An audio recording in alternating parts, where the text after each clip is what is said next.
سلام كما يتصنحوتا في تواتن كبراتن تخطاتل تدبي تي في نساعة زدالنا لكم حصرتن اواناون زيناتات حزنا لكم قريبنا لنا كتكتاتلنا عدمنا ايو بكاندي ارستنت بتاتهم كنفلم عرسه مركوشانا بمرغغاص انصلالينا كابزلو بهيراو حدغا كنوصن هلونانا كنقصلن يغبا كبلو مكتل بريزيدنت منግስት ትግራይ አይተ አማኑኤል አሰፋ ገሊጾም ቢሮ ልማዓት ከተማን ኮንስትራክሽንን ገዚና በመቅላስ ፍሉጥ ሕጋውን ፍትሐውን አገልግሎት ህዝብና ንረጋግጽ ብዙል መድህ ጭርሖ መድረኽ ዘተ የካይዳሎም ትካል ተጣባቀ ሰባው መሰላት ሂዩማን ራይትስ ዎች መንግስት ትግራይ ነትን ዜጋታት በግዴና ወታደራዊ አገልግሎት ዘእቱን نتقوم تدما كبير مقطعات زوسن حدش أواج كسرزو تصاوعي تقريبهم هلونا ناو حز خون سلام انتليو سلام ناو حز خون دمام قراوة تزبطات بحبار نسلام انتصرحي يكبلو تساتفتي فورم سلام حبيرام نلقلش دشميت وقنات ناس او فرحكمنا مورا عيني كام زهب حفشا هوسبيتال كويحا افليتوم ليبيا نزيغاتات إيرترا إثيوبيا السودان الصومالن زوجاتو حدش آج إلاو غيرا نابزر زرو سجيرنا لنا سالتاو زيناتات بينيام حدش سنايم كتتال عرسه مركوشانا بمرغاص انصلالينا كابزلو بهراو حدغا كنوصن هلونانا كنقصلن يغبا كبلو مكتل بريزيدنت منግስት ትግራይ አይተ አማኑኤል አሰፋ ገሊጾም ቢሮ ሕርሻና ተፈጥሮን ትግራይ ሕርሻ ናብ ዘመናዊ መካናይዜሽን ንምስግጋርን ስራሕት መካናይዜሽን ንምጥንኻርን 23 ትራክተራትን 75 ናይ እኽሊ መኼዳ ዘመናዎት ማሽንነት ተኣታትዮም እተን ማሽናት ሕርሻ ካብ ማእገር ሰብን እንስሳን ናብ መካናይዝድን ዘመናውን ሕርሻን ምስጋር ኢሉውን ሳዕቤን ሓደጋ ኢልኒኖ ንምንካይን ዝሕግዛ ምዃነን እዩ ተገሊጦም ምክትል ፕሬዝዳንት መንግስት ትግራይ አይተ አማኑኤል አሰፋ አባል ፈጻሚት ስራሕን ሓላፊት ቤት ጽሕፈት ህዝባዊ ወያነ ሓርነት ትግራይ ተጋዳሊት ፈትለወርቅ ገብረ እግዚአብሔር ሓላፊ ቢሮ ሕርሻን ሃብቲ ተፈጥሮን ትግራይ አይተ ዓለም ብርሃን ሃሪፈዮ ኣብቲ ስነ ስርዓት ርክክብ ተረኺቦም ንዞባታት ትግራይ ኣረኪቦም ብመንግስቲ ትግራይ ዝተዓደጋ ትራክተራትን ትሬሸራትን በቀዳምነት ንስድራ ሰዋት ንሓርበኛታት ጉዳት አካልን ዝተወደባ ደቂ ኣንስትዮን ተጠቀምቲ ከም ዝገብሩውን ተሓቢሩ እዩ ምክትል ፕሬዝዳንት መንግስቲ ትግራይ አይተ አማኑኤል አሰፋ መንግስት ምድርጋጽ ላላውነት ህልውና ዝተማልአ መሰል ዓርሰ ውሳነን ቀንዲ ተልእኮ ገይሩ ይሰርሕ ምህላው ብምልኻት ህዝብ ትግራይ አንጸላሊዎ ካብ ዘሎ ብሄራዊ ሓደጋን ሙጻእ ዓርሰ ምርኮሱ ከረጋግጽ ጸዊዖም ዓርሰ ምርኮሳን ምርጋጽ ህንጸት ዓውድ ሕርሻ የድሊ ዝበሉ እቶም ምክትል ፕሬዝዳንት ነዚ ድማ ምርግጋጽ መካናይዝድ ሕርሻ ግድን ምዃኑ ገሊጾም ስምምዕ ፕሪቶሪያ ዘይምትግባሩ ክልከላን ዕጽዋን ምቕጻሉ ሕጽረት ሃፍቲ ናይ መዳርግቲ ዘይምትእሳርን ተፈጥራዊ ሓደጋታት ተደሚርዎ ዓበይቲ ሰብ ስራሕ ማሕነቆታት ዓውደ ሕርሻ ትግራይ ምዃኖም ዘነጸሩ አይተ ዓለም ብርሃን ቢሮ ሕርሻን ሃብቲ ተፈጥሮን ትግራይ ኩሎም መድያው ማእቶት ንምድንፋዕ ዓሊሙ ይሰርሕ ምህላውን ንዝወጠኖም ዕማማት ሕርሻን ሃብቲ ተፈጥሮን ዘዕውቱ ስትራቴጂካዊ ዓቕምታት ምንጻሩን አብሪሆም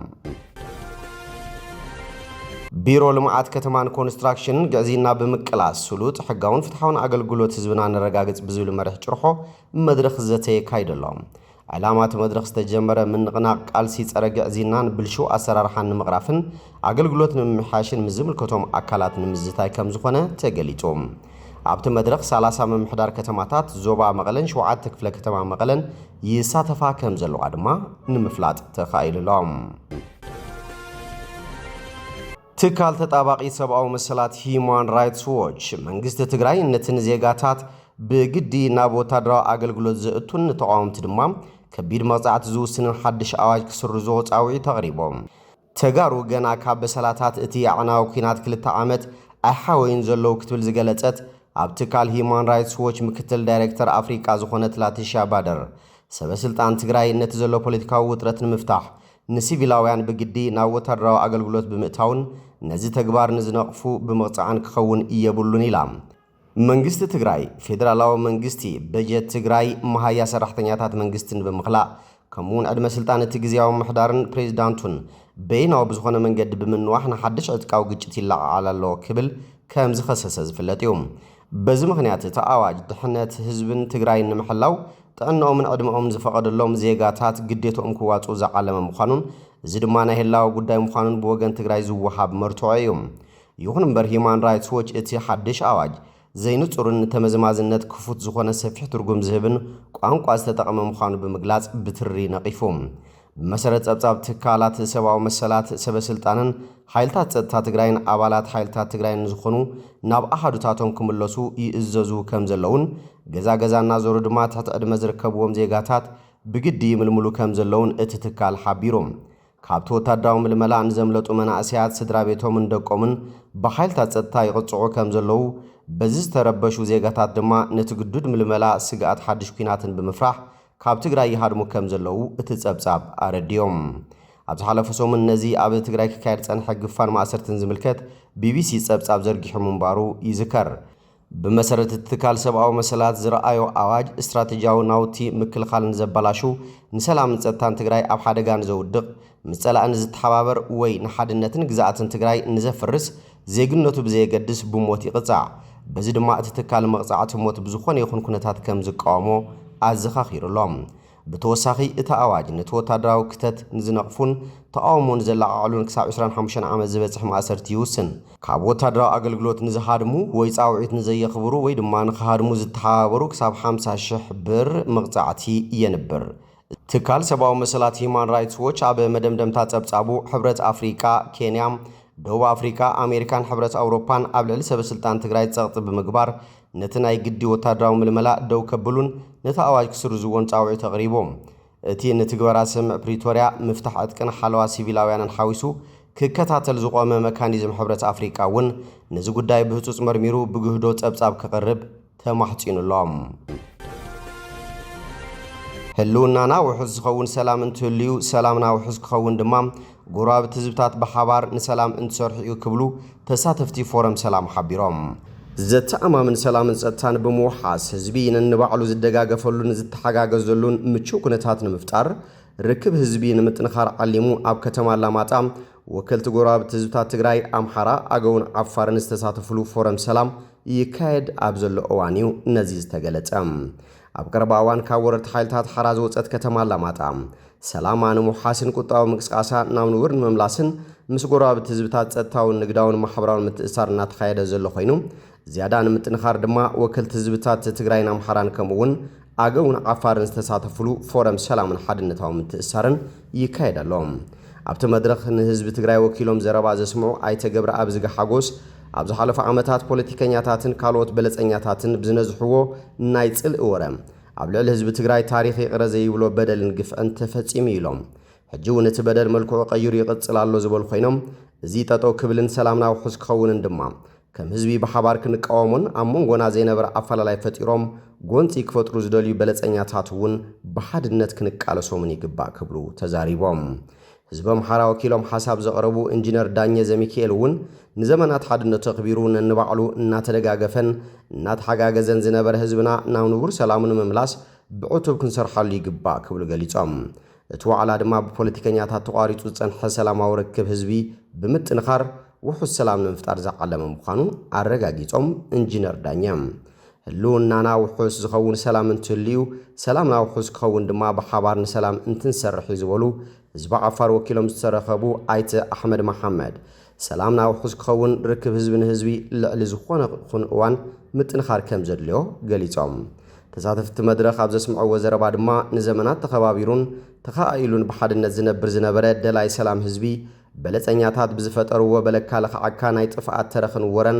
ሰላሙ ሓርፊፉ ነንባዕሉ ክጠራጠርን ክቃራሓንን ተገይሩ እዩ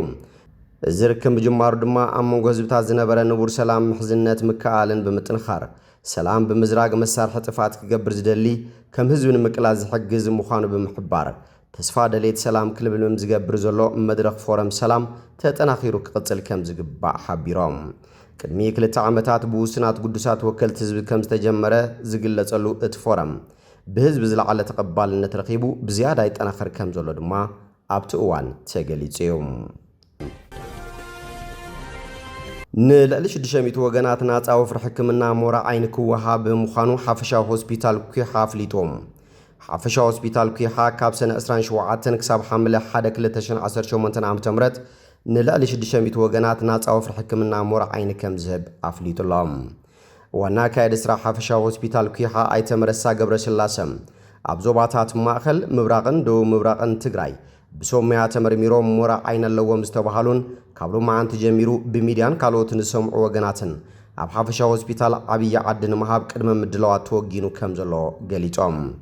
እዚ ናፃ ወፍሪ ኣብዛ ዓመት ንሳልሳይ ዙር ዝካየድ ዘሎ ኮይኑ ንቐጻል ድማ ኣብ ከተማ ሽረን ሸራሮን ከም ዝወሃብ ኣይተመረሳ ኣብሪሆም እቲ ወፍሪ ሕክምና ሞራ ዓይኒ ብምትሕባር ቢሮ ጥዕና ትግራይ ሓፈሻ ሆስፒታል ኩሓን ፕሮጀክት ሂማልያን ካታራክት ከም ዝኾነ ገሊጾም ሊብያ ንዜጋታት ኤርትራ ኢትዮጵያ ሱዳን ሶማልን ዘውጻቶ ሓድሽ ኣዋጅ ኣላው ጌራ ኣብ ምብራቕ ሊብያ ዝመደበሩ ካልኣይ መንግስቲ ዜጋታት ሱዳን ኤርትራ ኢትዮጵያን ሶማልያን ናብታ ሃገር ከይኣትው ዝኽልክል ሓድሽ ኣዋጅ ኣውፅዩ ክብል ማዕከን ዜና ሮይተርስ ሓቢሮም ንሓደ መንግስታዊ ምንጭ ጠቒሱ ኣብ ዘርግሖ ጸብጻብ ሮይተርስ እዚ ውሳነ ኣተኣታትዋ ወጻእተኛታት ናብ ሊብያ ንምኽላስ ዝዓለመ ምዃኑ የነጽር እቲ ኣብታ ካልእቲ ዝዓበየት ከተማ ሊብያ ዝኾነት ቤንጋዚ ዝመደበሩ ሓደ ክንፊ ናይቲ ኣብ ክልተ ተመቒሉ ዘሎ መንግስቲ ሊብያ ብሶሉሳብ ዘውፅኦ ኣዋጅ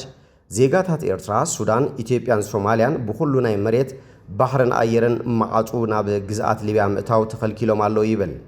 ይኹን እምበር ኣባላት ዲፕሎማስያውያንን ቆንስላውያንን ተልእኾታትን ስድራ ቤቶምን ከምኡውን ኣብ ዓውዲ ትምህርትን ሕክምናን ዝነጥፉ ሰራሕተኛታት ሕጋዊ ናይ ስራሕ ውዕልን ፍቓድን ካብ ዝምልከቱ ኣካል እንተቕሪቦም ካብ ዝእገዳ ናፃ ምዃኖም እቲ ኣዋጅ ኣረድዮም ብኦሳማ ሐማድ ዝምራሕ መንግስቲ ቤንጋዚ ምስቲ ንምብራቃውን ሰፊሕ ሸነኽ ደቡባውን ክፋል ሊብያ ዝቆጻጸር ወታደራዊ ኣዛዚ ጀነራል ኸሊፋ ሓፍታር ኪዳን ዘለዎ እዩ በአንጻሩ እቲ ብሕቡራት ሃገራት ኣፍልጦ ዘለዎን ኣብ 2021 ቋጽራ ፈረንጂ ናብ ስልጣን ዝመፀን ብዓብዱል ሐሚድ ድቤባ ዝምራሕ መንግስቲ መደበሩ ኣብ ርእሲ ከተማ ትሪፖሊ ዝገበረ ምዃኑ ይፍለጥ እዘን ኣብቲ ኣዋጅ እገዳ ተጠቒሰን ዘለዋ 4 ሃገራት ቀርኒ ኣፍሪቃ መበገሲ ናይቶም ብሰንኪ ፖለቲካውን ጸጥታውን ዘይምርግጋዕ ውግእ ጭቆናን ቁጠባዊ ድኽነትን ሃገሮም ራሕሪሖም ዝስደዱ ኣማእተ ሽሓት ዜጋታት እየን ብፍላይ ኣብዚ እዋን እዚ ኣብ ሱዳን ዝካየድ ዘሎ ደማዊ ኩናት ኣብ ኢትዮጵያ ዘሎ ፖለቲካውን ጸጥታውን ቅልውላው ኣብ ኤርትራ ዘሎ ፖለቲካዊ ዓፈና ከምውን ኣብ ሶማልያ ዘሎ ስእነት ርግኣትን እነዞም ዜጋታት ናብቲ ኣዝዩ ሓደገኛ ዝኾነ ምድረ በዳ ሳሃራ ብምቁራጽ ናብ ሊብያ ዘምርሑ ጉዕዞ ስደት ይደፍኦም ኣሎ ይብል